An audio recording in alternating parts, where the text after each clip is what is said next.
Today we are going to continue talking about functions, and we're going to be talking about combinations of functions and composite functions. So first we're going to talk about finding a function's domain. All right, you know that domain are the x's. So if we're looking at this data, number of births and deaths in the United States, the red ones are births, the yellow ones are deaths, okay? The domain of the birth function would be 0, 1, 2, 3, all the way up to 9, using this as 0, 1, 2. In other words, your data only goes from 0 to 9. Same with the deaths, okay? The thing you have to remember about domain is if your function has fractions, in other words, letters on the bottom, or they have square roots in them, or even roots in them, actually, not just square roots, but even roots, then you have those. Remember, Mr. Denominator, you can never be 0, and Mr. Radical, you must always be positive. We're back to that. So it says the domain of a function is the set of all real numbers, negative infinity to infinity, unless you have x in a denominator or in an even root, a square root, a fourth root, etc. Okay, so if you have x in the denominator, you have to say, Mr. Denominator, you may never equal 0. When you solve that, you'll find what has to be excluded. If x appears in an even root, set your radicand, which is whatever's under the radical, greater than or equal to 0, and solve it. Those have to be excluded from your domain. If it appears in the denominator and in an even root, you've got a double whammy. And I'll show you how to deal with those. Alright, so it says find the domain of each function. Do you have any denominators? No. Do you have any even radicals? No. If the answer to both of these questions is no, then your domain is not restricted. Your domain is going to go from negative infinity to infinity. If you graph it, you don't have to, but if you graph it, you can see that it goes forever left, forever right. That makes my domain all real numbers. There's no drama, there's no breaks, there's no jumps, there's no gaps. Okay, this one we're going to have drama because we have a denominator. So to find a domain, just like we've always done, we say, Mr. Denominator, you may never equal 0. If I solve that, it should be an easy factor. Factors of 3 that make 2 would be 1 and 3. C says only bully gets the middle. This says that x plus 1 can't be 0 and x minus 3 can't be 0, which says x cannot be negative 1 and x cannot be positive 3. So I have to jump over those on a number line. Domain can be everything else, but it cannot be negative 1 and it cannot be 3. So if I describe this domain, it goes from negative infinity to negative 1, jump, negative 1 to 3, jump, 3 to infinity. There's your domain. If we graphed it, you can see at negative 1 there's a gap, and at positive 3 there's an asymptote. Okay? Alright. So finding this domain. There's a radical, and this is a 2, which is even, which means there's drama. So we say, Mr. Radical, you must always stay positive, which means greater than or equal to 0. If I solve this, square, square, I get 3x plus 12 has to stay greater than 0. Subtract 12. 3x has to stay greater than negative 12. Divide by 3. X has to stay greater than or equal to negative 4, which means I can include 4, but I have to stay greater than 4. So all of this is out. It cannot be in my domain. Any x that's over there is going to give you a bad answer. Okay, it's going to give you a negative under the radical, which means it has to be excluded. So all of these are out. This is what's included. So if I describe that, my domain starts at and includes negative 4 and goes to infinity. Okay, and if you can see this, there's your domain. It starts at negative 4 and goes that way because there's your square root graph. Alright, this one we've got a double whammy. We've got a radical, even radical, and we have a denominator. And really what happens, well, watch what happens. Okay, so first of all, I'm going to say, Mr. Denominator, you may never equal 0. And I also have to say, Mr. Radical, you must always stay greater than or equal to 0. Okay? So if I solve this, square, square, I get 14 minus 2x can never equal 0. Subtract 14, so negative 2x can never equal negative 14. So x can never equal positive 7. So at 7 we have a hole. Okay? And the domain could be everything else. Now let's do the radical. My radicals, we're going to get the same answer, kind of. Okay, 14 minus 2x greater than or equal to 0, negative 2x greater than or equal to negative 14. But here now, when we divide by that negative, that's going to flip my inequality. And what this says is that x has to stay smaller than, less than, or equal to 7, which means I can include it and just go this way. Okay? Now, your domain then is going to be where that red and that green overlap. Okay? There's not both red and green here, so these guys are out. They cannot be part of my domain. These guys can be part of my domain. Now, what about this one? Because green says yes and red says no. We have to, no outweighs yes. Okay? So we can't include that. Otherwise, we'll be breaking this law. Okay? So just remember, no always beats out yes. So my domain starts at negative infinity, stops at 7, but doesn't include it. Okay? No beats yes. So really what ends up happening, guys, is this one is going to tell you that you can't equal it. This one's going to tell you you can. And no is stronger than yes. Okay, and if you look at it, here's the graph, which you can tell the graph, but there's an asymptote here. It won't pass positive 7. Okay? Alright, so here we have another double whammy, but because we have both. So first of all, I'm going to say, Mr. Denominator, you may never equal 0, so x may never equal 5. So 5 is going to have a hole in it. But that means my domain can be everything else. Okay, so there's my denominator domain. But I've got more drama. I have to say, Mr. Radical, you must always stay positive. So if I solve that, square, square, x minus 2 greater than or equal to 0, so x has to stay greater than or equal to 2. So if I graph that, I can include 2 and go forever this way. There's my radical domain. My domain of the whole function is going to be where red and blue overlap. Okay, so this is solid. I can include this. I can include this. I can include this, but I got a no outweighs a yes.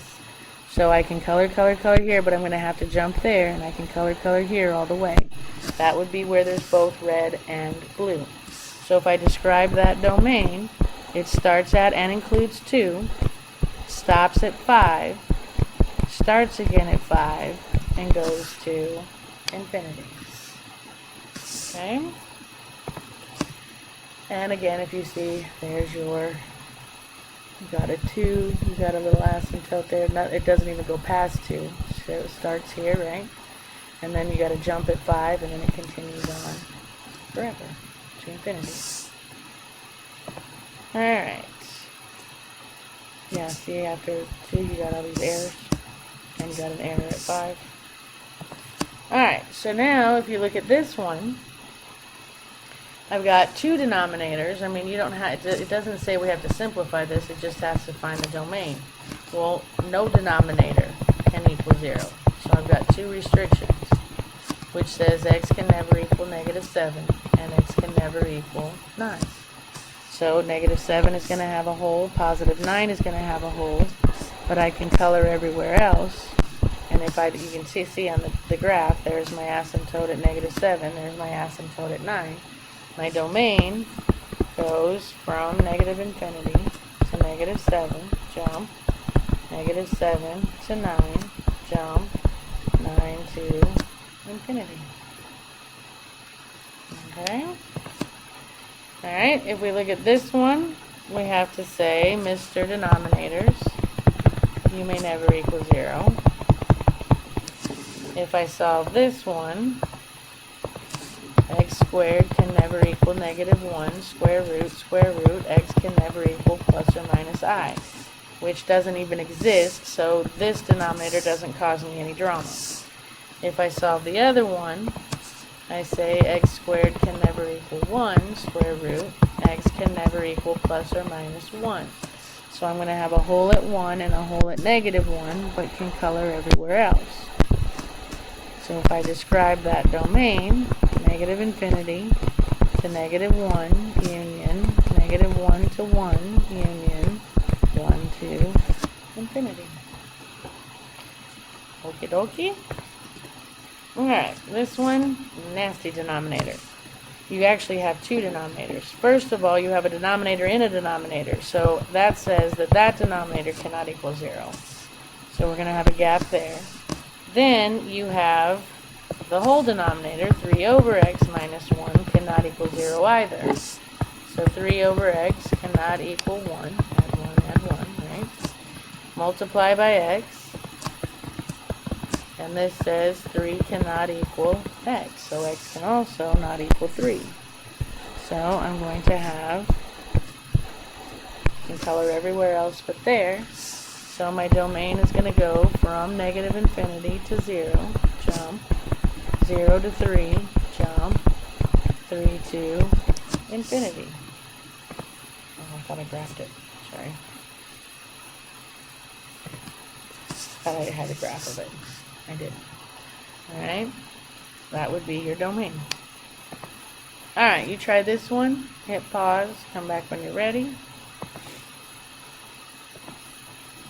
And hopefully you got negative infinity to infinity. The only drama I have is a denominator. So Mr. Denominator, you may never equal 0. So subtract 12. X squared may never equal -12. When you square root, you're going to get imaginary numbers, which means there's no drama, which means your domain is negative infinity to infinity. Okay, try this one. Hit pause. Come back when you're ready. And hopefully you got that. Let's look at why. We have to say, Mr. Denominator, you may never equal 0. I can factor out an x, which would leave x squared minus 81 can never equal 0. So x can never equal 0, and x squared minus 81 can never equal 0. This one's done, so 0 is going to be a gap. Add 81, x squared can never equal 81, square root, x can never equal plus or minus 9. So negative 9 has a hole, positive 9 has a hole, but the domain is everywhere else. Not there. So I would say negative infinity to -9, union, -9 to 0, union, 0 to 9, union, 9 to infinity. You got 3 gaps. Okay, there we go. Hit pause, come back when you're ready. And hopefully you got negative infinity to 6. If I say, Mr. Radical, you must always stay positive, square, square, I get 6 minus x must be greater than or equal to 0. Minus 6, negative x greater than or equal to -6, divide by -1, which flips your inequality. So that says I can include 6 and go smaller. So my domain goes from negative infinity, but stops at 6. Okay, try this one, hit pause, come back when you're ready.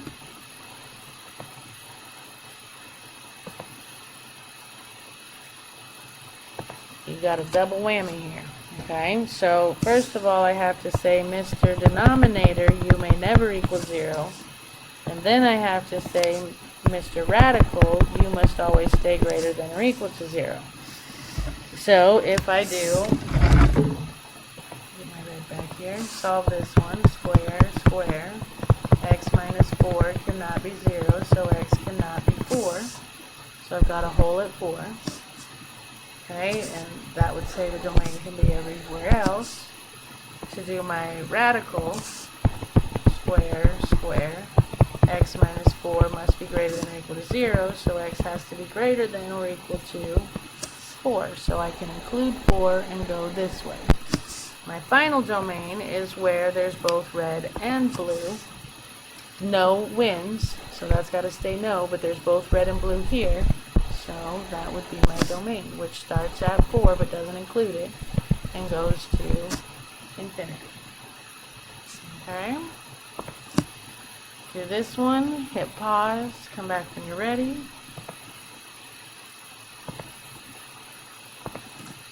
And hopefully you got, come on. Frozen. Oops. Dang it.